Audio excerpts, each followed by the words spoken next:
greatest of all time, and you're listening to Knockout Radio. So what you gonna do?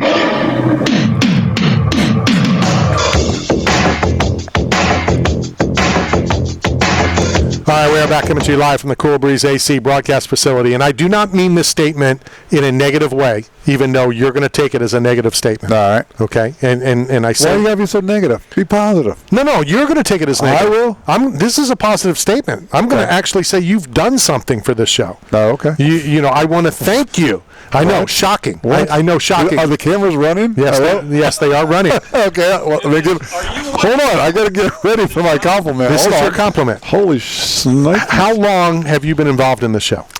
Too long, I know, but... Well, that's how long my wife says that we've been married. It's too long. Right. I would say it's been, well, like as a sponsor, 12 years, 13 years, okay. but as a co-host. Yeah, being on the show. Well, contributor is not the right word to use. 7 years, maybe? All right, so in 7 years, I don't know of anything that you did for this show bigger and cooler than that Hulk Hogan liner. Oh, yeah. That definitely, you know, we have so many liners. I know that we've talked about the liner that I'm not allowed to use for legal purposes. And I remember back in the day, Dave and Lola both came and said, I know you're right. I know you can use it. And I know blah, blah, blah, but it'll go to court. Is it worth the money? Is it worth to fight it just to prove you right them wrong?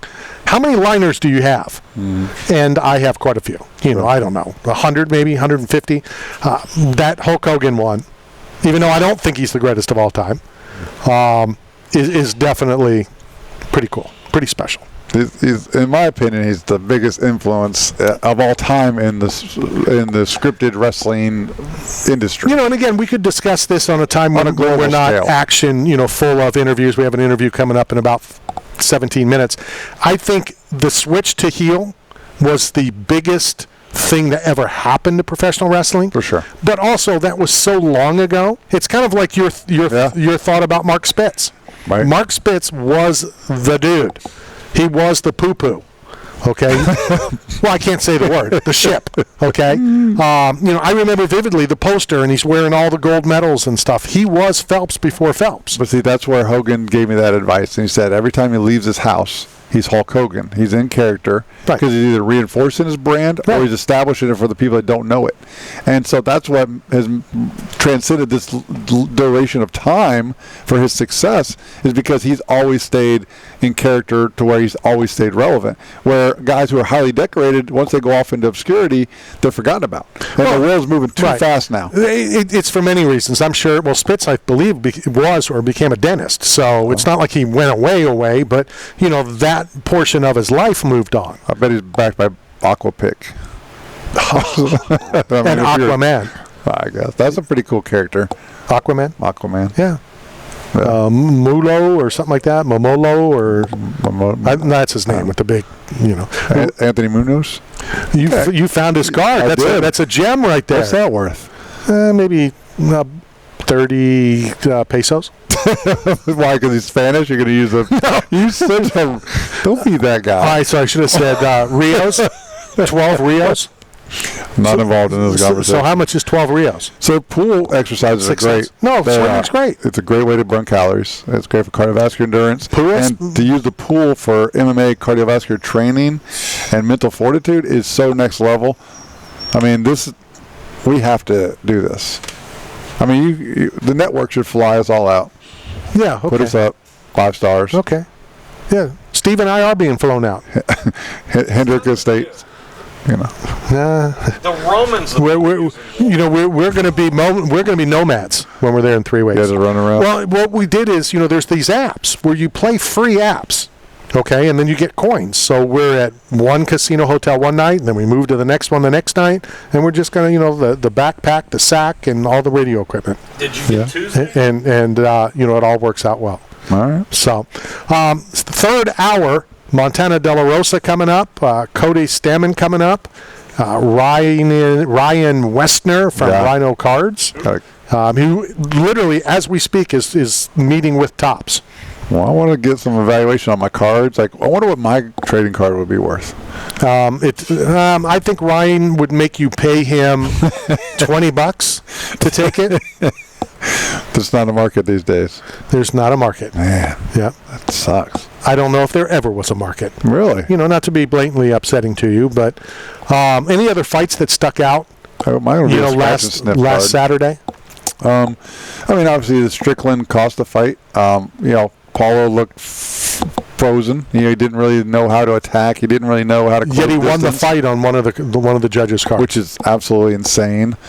Paulo's a guy, let's talk about, mental aspect of the fighting game. We always talk about fortitude and toughness, and we understand that. But Paulo Costa was a superstar coming out of Brazil. Good-looking guy, fanfare, talented fighter, had all of the ingredients to be a star, to be the number one champion. And when Izzy disrespected him by humping him after he lost, the fight was already over, and he humped him from behind for the world to see, that changes you as a man. That changes you mentally from the embarrassment. Some people could use this for fuel to get revenge and come back stronger. Something similar happened to Tito. Really? Well, yeah, when he fought Randy. Randy spanked him. Oh, I didn't know that. Yeah, so he had him from, he had his back. They were standing up, hunched over, whatever. And Randy literally, just spanked his rear. Disrespect of that kind of action. That lasts longer than the fight, right? I mean, those things you deal with, and it's how people perceive it, and they still bring it up when they see you in public, right? Now, that's what celebrities become.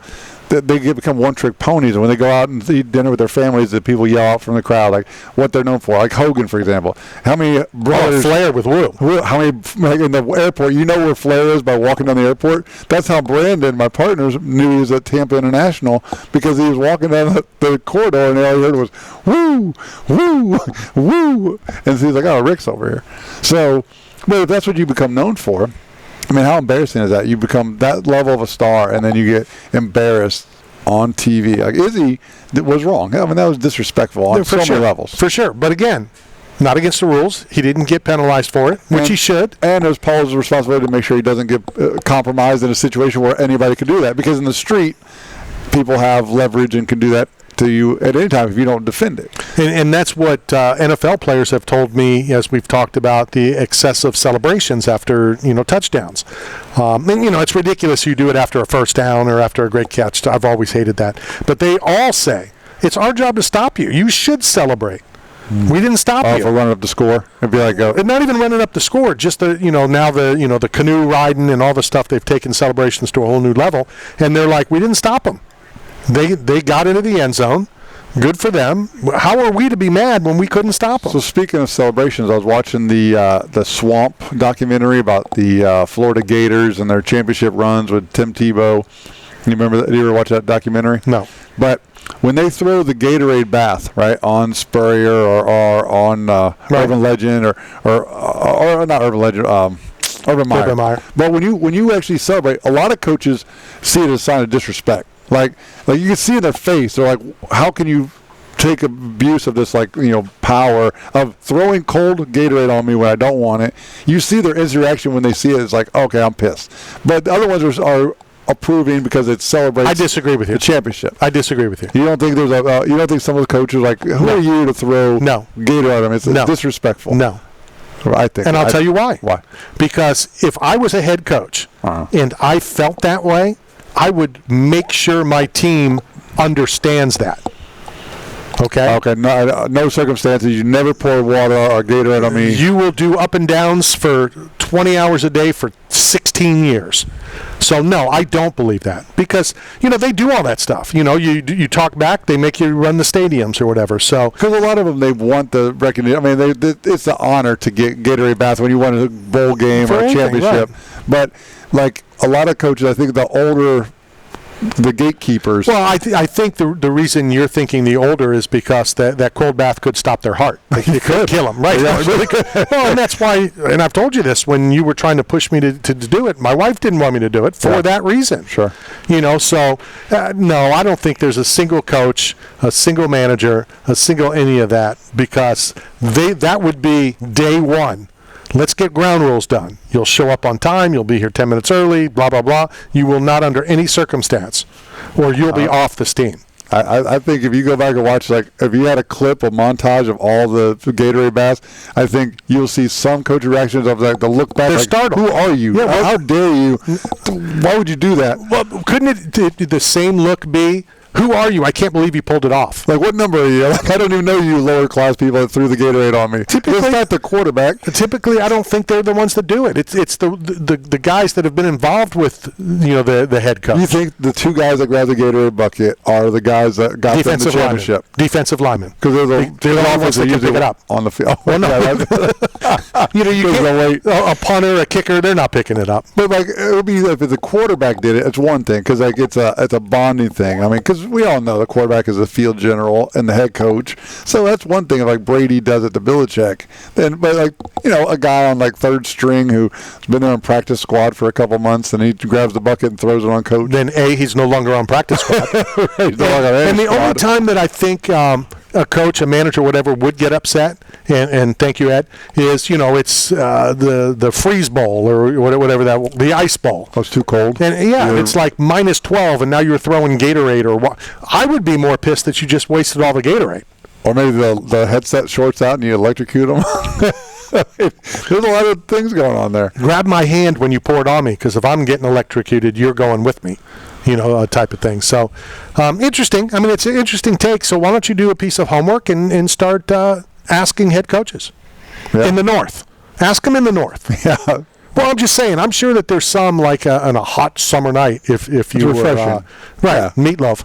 Yeah, you would probably want the Gatorade water bath. If it's 4,000 degrees. Have you seen that meme? There's Earth, and then there's the sun, and in between the two is Florida. Oh yeah, Disney. Disney's got to be the hottest place on earth. I mean, forget happiest. They just misspelled it. It's hottest. Yeah. I mean, there's no relief there. I agree. No. I mean, they're the misting fans. I mean, they try to, but it's still just 4,000 degrees and 10,000 people running around like they own the place. Unbelievable. They stop in the middle. It's unreal. You're walking, or you're trying to get across before, and people just stop to take a picture. I mean, maybe you should develop eyes behind your head. Now you know Disney pretty well. You're a Disney guy. I saw a conspiracy. Don't know if it's real. But I was told that Walt Disney is actually, like, in a cryo freezer underneath the castle. There's like a bio lab there where he's frozen because he had cancer. Yeah. They were going to wait for him to be cured so they could defrost him. I believe that. And when he comes back, he is going to be pissed. What's the worst thing that they did to his legacy? Like, what do you think is the most disrespectful thing they changed? I just think, how the world has changed. Michael Eisner, they were in charge of his brand, like his legacy. No, for sure. Well, and I know a friend of mine, ours, represents one of the Disney's, I think, daughter or granddaughter in some aspect. And so we have talked about it. The change, and I think whatever replaced Space Mountain or Splash Mountain just opened. Tiana's something. So we're supposed to be going, I think it's on Friday. To go check it out as a pass holder. But, a lot of things they're doing, they pulled back, rightfully so for some, the handicap pass. So they're making it more difficult. So some people that need it and deserve it are not going to be able to get it. Okay. But you can always pay for the fast lane. Well, what's a handicap mean in these days? I mean, can't everything be considered a disability? Disney changed it. Really? Which is Would interesting. That be physical or mental? Disney's changed everything to their bylaws, which is HIPAA. It's a HIPAA violation. Because you have to disclose what your disability is to enter the park. Exactly. How do they get away with that? It's Disney. They're their own community? And from what I've been told, and I know we have to hit this break, what I've been told is if you fight it and you're found not eligible, they can ban you for life. Wow. So I'm going to go and try to get one because I want to be banned for life. I want to stop paying for these. What's your disability other than me? I don't have one. That's what I'm saying. So if they can ban me for life, I don't have to spend all this crazy money on an annual pass. If you get banned for the disability, can you just go in as a veteran? Not if you're banned for life. All right, 2 hours down, 1 hour to go. This is Knockout Radio.